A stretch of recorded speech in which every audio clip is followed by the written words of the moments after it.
Welcome back to the Brawn Body Podcast. So, if you're someone who's been listening right along, you know shows are released on Mondays and on Wednesdays.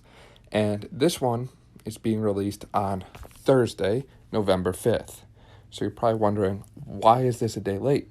Did Dan just put his feet up and get lazy, or what happened?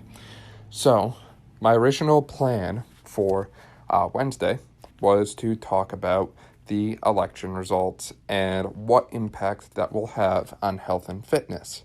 So I don't, at this point, don't really care who wins, who loses, not here to get into that political debate or debacle. I was just going to talk about and explain the effects that whoever the next president will be, what their policies and beliefs and all that sort of thing, what that will do for Americans' health and fitness. So could be good, could be bad. I don't really want to get into that right now because that's kind of what I'm thinking for next week at this point. But I do want to give you some food for thought, and this is stuff that I think everyone needs to hear.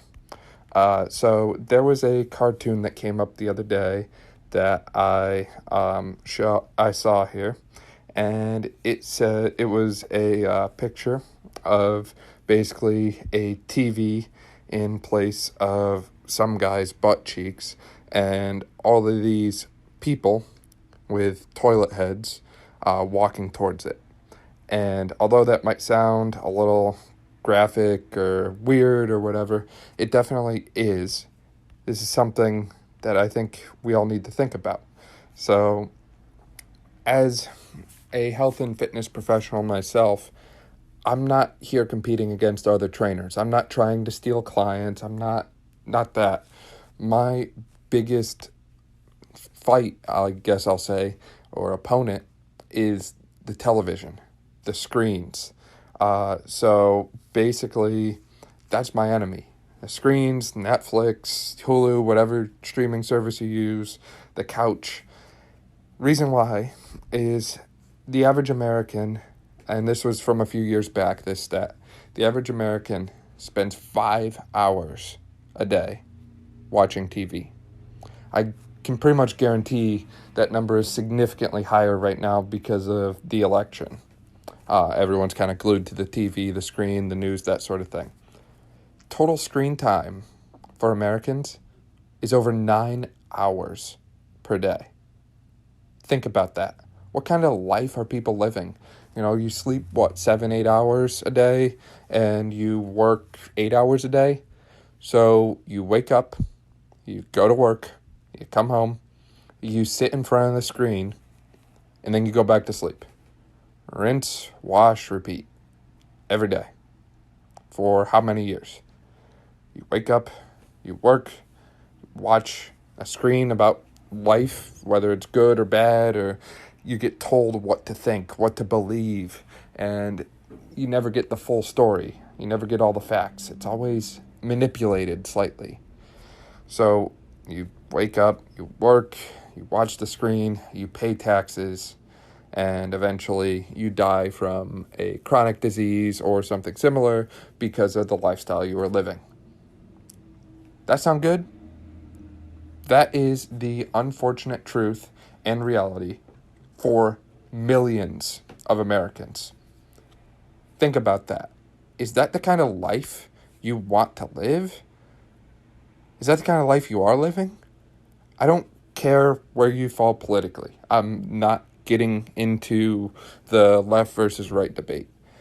All I'm saying is both sides are guilty of manipulating details, and the media is only showing you what they want to show you. So going back to that cartoon, it's like people are walking around looking at the TV, and then their heads get full of crap afterwards. So what does this mean? Lately, as I've said, people are glued to their screens. What day of the election are we on at this point? Day 3, and we still don't know who the president is going to be? Watching the screens and being glued to it, getting those updates, watching over and over again, that feels good. Chemically, you're releasing a lot of different hormones and neurotransmitters that create feel-good and pleasurable sensations in your body. And if you want to know what they are, I did a whole podcast on the neuroscience stuff that you can go back and listen to. But watching screens, likes, comments, staying tuned to the election race and just getting those updates, trying to be the first person to get those updates. Have you been on social media, or maybe you're in a group chat or something? There's always that one person who is the first one to give you the update. They've been sitting there watching their screen, refreshing over and over. Got to be the first one, right? So think about that. That's how people are living their lives. They're living through the screens. And I want you to think about that. What will the future look like for America if we continue to let the screens dominate? So if you continue to sit on your couch, watch Netflix, go to bed, rinse, wash, repeat every day. Not a whole lot of exercise and movement. Probably not eating too healthy, because on the TV, you're more likely to see unhealthy food ads than healthy food ads. When's the last time you saw a commercial for grass-fed collagen or grass-fed meats or free-range chicken? I can't think of any. I don't watch a whole lot of TV, though, so maybe it's just me. But from what other people tell me, most of the commercials relate to soft drinks. They relate to, sodas. They relate to potato chips. They relate to chicken nuggets and chicken tenders and restaurants, fast food chains, that sort of thing. So odds are, if you're only seeing that, that's probably going to be what you're going to eat. It's not a whole lot of moving, and a lot of time just sitting there sedentary and putting in a lot of garbage, both mentally and physically with food. You're probably going to end up with multiple chronic diseases. Plain and simple. I am all for things like body positivity and body image, but at the end of the day, things like obesity, hypertension, hyperlipidemia, diabetes, these things don't discriminate.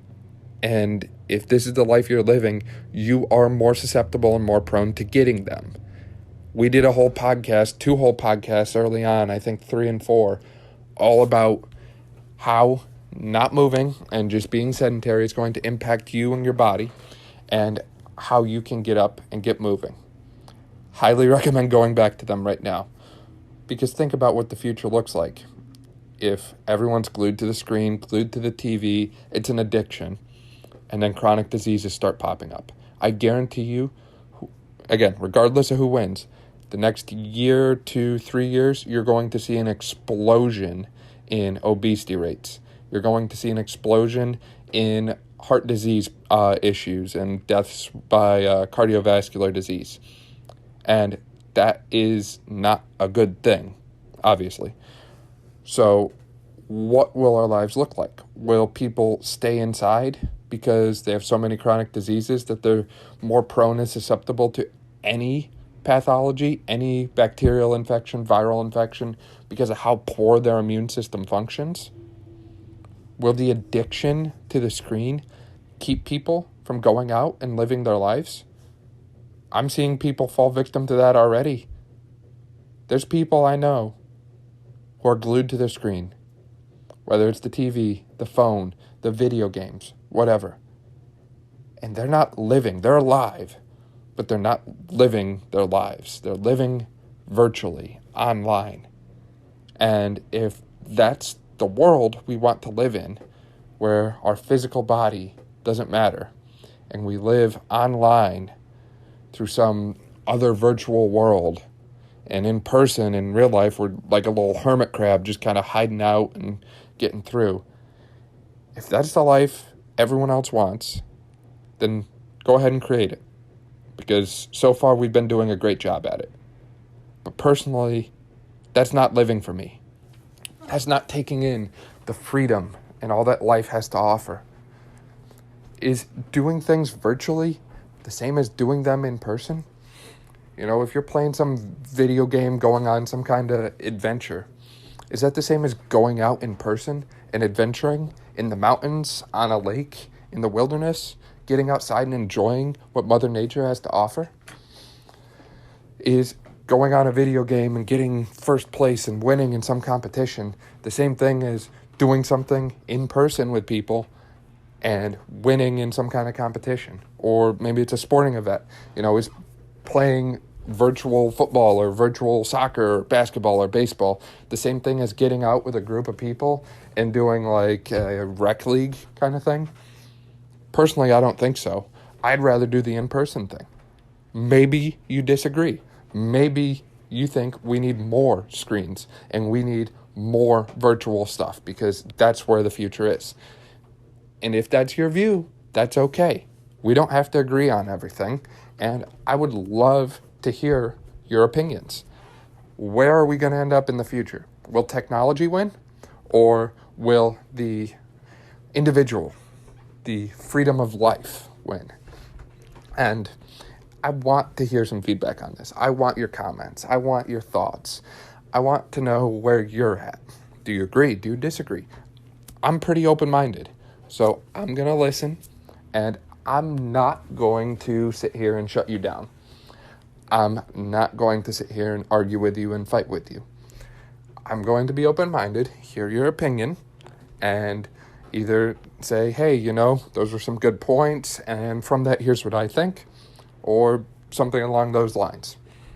So with that, thanks for being patient with me, because obviously nothing has gone as planned for this week, but hope you enjoyed listening to this podcast, and hope this gets those wheels turning and you're thinking about some things. So again, reach out, engage with us, interact with us. We are at Brawn Body, Brawn with a W, on all social media platforms. So please send us a message, reach out. Love to talk with you, maybe even video chat or phone call, anything. Please feel free to share this with someone who really needs to hear this message. And be sure to like and subscribe for all updates from our business. So thank you again for listening, and hope you have a great rest of your week.